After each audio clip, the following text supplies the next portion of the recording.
What's up, everybody? Christian James here. Today's video, young man's life cut short because he bumped into a woman accidentally. Let's take a look. But on the morning of October 11th, his life was cut short. I dropped them off that night, I think right before 10 o'clock. He was out with two of his friends in Old Town Scottsdale just after 2 a.m. They were waiting for their Uber to pick them up. It was raining, so crowds were huddling underneath the roof of Patty's First Avenue Lounge near Scottsdale Road. Records say as TJ's group was walking to their pickup area, one of TJ's friends mistakenly bumped into a woman. Just let them walk away. I don't know why they didn't just let them walk away. Police. Because some people, man, are sociopaths. Some people should not be out in public. Some people should not be out in public drinking. Let's hear what happened. And his friends kept walking. That woman and four of her male friends followed them. Then 24-year-old Drew Meneses attacked TJ from behind, blindsiding him and punching him in the head.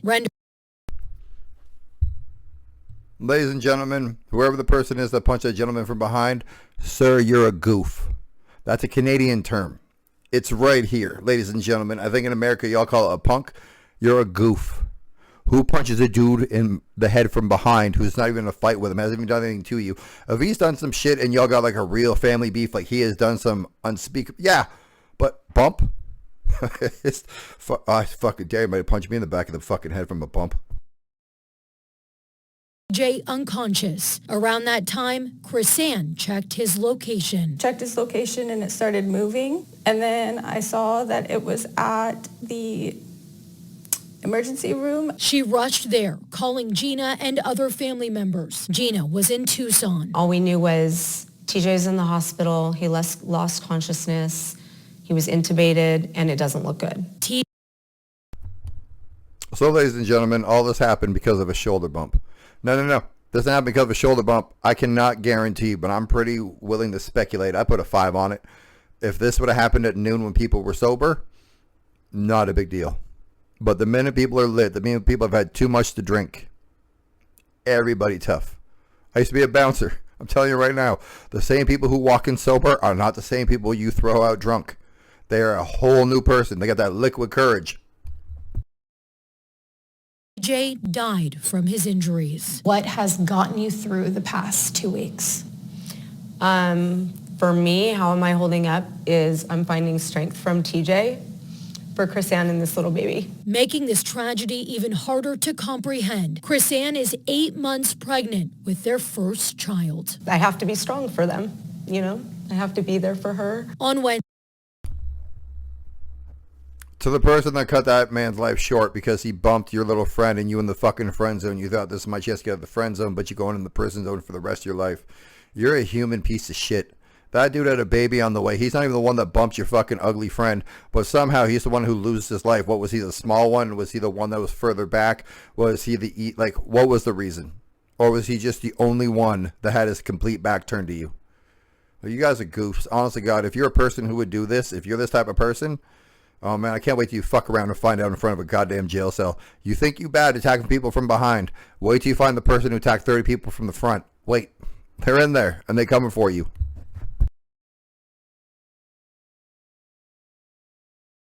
Scottsdale Police Department arrested the 5 suspects. Krista Molina for assault and disorderly conduct. Julius Husser, Tony Becker, and Mark Whitford for aggravated assault after allegedly continuing to attack TJ's friends while he lay unconscious. And Meneses for second-degree murder. Mark Whitford for aggravated assault after allegedly continuing to attack TJ's friends while he lay unconscious. And Meneses.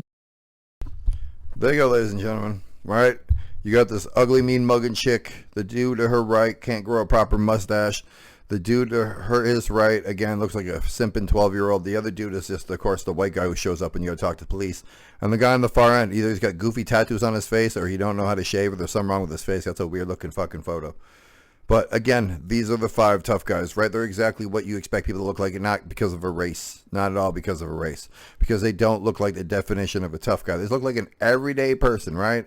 Y'all just hanging out, and now, you know, The dude on the far right going to prison for the rest of his life. Y'all going to jail for a little bit. The girl on the far left has ruined a lot of people's lives because she got all upset over a bump. A bump.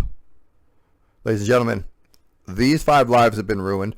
That gentleman's life is gone. That baby's life is going to be unbelievably difficult to grow up without a father, with a grieving mother and a grieving grandmother, all over a bump.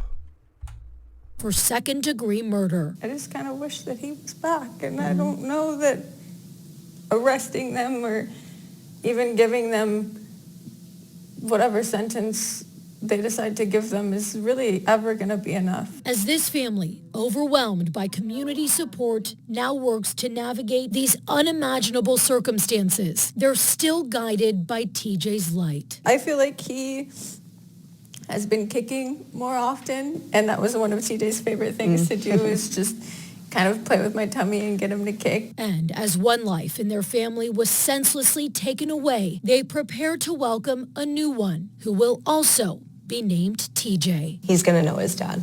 He's got a heck of a village that is determined to let him know who his dad was. In Phoenix. Ladies and gentlemen, life is short. Life is precious. My mother died last Monday.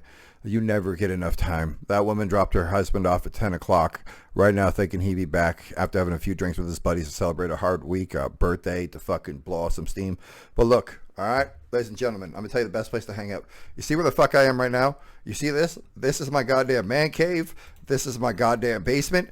No, wrong arm. Okay, you see there? That's my fucking Hulk statue. You see under there? It's my big-ass TV. Over here behind, this is hard to do. Over here behind me is my fucking record collection. In that corner, how the fuck am I supposed to do this? In that corner, okay, this is hard. In this corner over here is my damn fucking leather recliner. Look, the best place to hang out and drink with your people is in your house, in your backyard, somewhere that's yours. At the end of the day, we all like to drink, and we know how many people y'all know that should not ever touch alcohol. Right? Everybody get mad at people who smoke weed. If this was a weed lounge, everybody going home. Every fucking buddy. Oh, they bumped into me. Oh no. But alcohol, everybody becomes who they really want to be. That's exactly what it is. All the people you know with liquid courage, people get aggro when they're drunk. That's who they really want to be. The difference is now they don't have the foresight or the ability to keep all of the cuffs on, to keep the straitjacket on. That's who they really want to be. If there's no laws, there's no rules. That's what those type of people would be. You know who I am when I'm drunk? The same fucking dude, a little bit nicer. Like, comment, subscribe. Tell me if you agree. Tell me if you disagree. Tell me if you think you guys should get life. They get life in prison. They should get fucking the death penalty, whatever. TJ, rest in peace. If I find a GoFundMe, I will put it at the bottom. At the end of the day, ladies and gentlemen, if you go out and somebody bumps into your old lady, keep your fucking hands to yourself. And if you're the type of broad to get your boyfriend to do this, or one of those goofs to do this, to take away a guy's life because somebody bumped into you, you're terrible. I'm out. This is gross.